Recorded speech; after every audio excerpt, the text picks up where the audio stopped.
বাংলাদেশের বাইরে থেকে অন্য একটি রাষ্ট্র তাদের চিন্তা চেতনার আলোকে একটা প্রেসক্রিপশন ধরিয়ে দিল, আর সেই প্রেসক্রিপশনকে সামনে রেখে আমার দেশের কুশীল নামক সুশীল নামক কিছু কুশীল এই জাতির অভিপ্রায়, বাংলাদেশের মানুষের ইচ্ছা, বাংলাদেশের মানুষের হাজার বছরের ঐতিহ্যের বিরুদ্ধে একটি সংবিধান এদেশের মানুষের কাঁধের উপর চাপিয়ে দিল।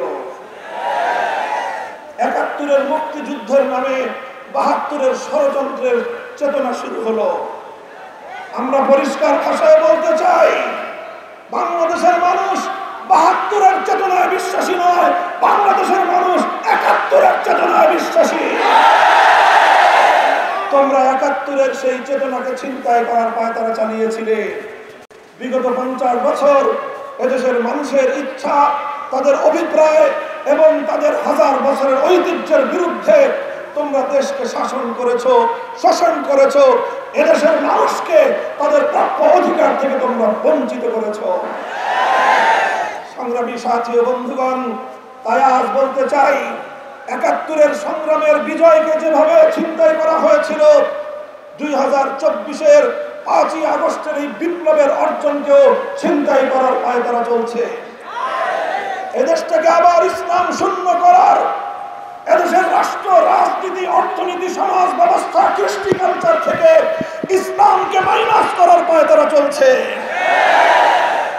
সংগ্রামী সাথী ও বন্ধুগণ, আপনারা লক্ষ্য করেছেন এই ২০২৪ সালের জুলাই এবং আগস্ট মাস জুড়ে ছাত্র জনতার যে অভ্যুত্থান হয়েছে, ছাত্র জনতার যে আন্দোলন হয়েছে, বৈষম্য বিরোধী যে আন্দোলন, সে আন্দোলনের বৈশিষ্ট্য কি ছিল আমরা দেখেছি। সেই আন্দোলনে ঢাকা সহ বাংলাদেশের শহরগুলোর, বিভাগীয় এবং জেলা শহরগুলোর উত্তপ্ত রাজপথের চিত্র আমরা দেখেছি, গণমাধ্যমে দেখেছি, সামাজিক যোগাযোগ মাধ্যমে আমরা দেখেছি।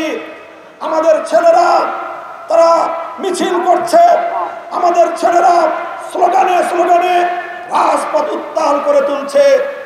যখনই নামাজের সময় হলো, সঙ্গে সঙ্গে একজন ছাত্র অথবা একজন স্টুডেন্ট দাঁড়িয়ে আল্লাহু আকবার, আল্লাহু আকবারের আযানের ধ্বনিতে বাংলার আকাশ বাতাস মুখরিত করে তুলল। আরেকজন ইউনিভার্সিটির ছাত্র ইমাম হয়ে নামাজে ইমামতি করলো।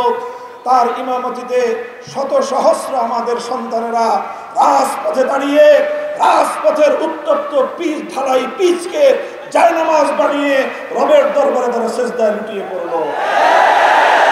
আর সেই নামাজের পরে দুহাত তুলে মালিকের কাছে ফরিয়াদ করলো, ফ্যাসিবাদের বিরুদ্ধে আল্লাহর সাহায্য কামনা করলো, স্বৈরাচারের বিরুদ্ধে আল্লাহর পক্ষ থেকে ফরিয়াদ জানিয়ে তারা সাহায্য চাওয়ার পর আমার আল্লাহ পাক রব্বুল আলামিন তাদেরকে গায়েবী সাহায্য করলেন।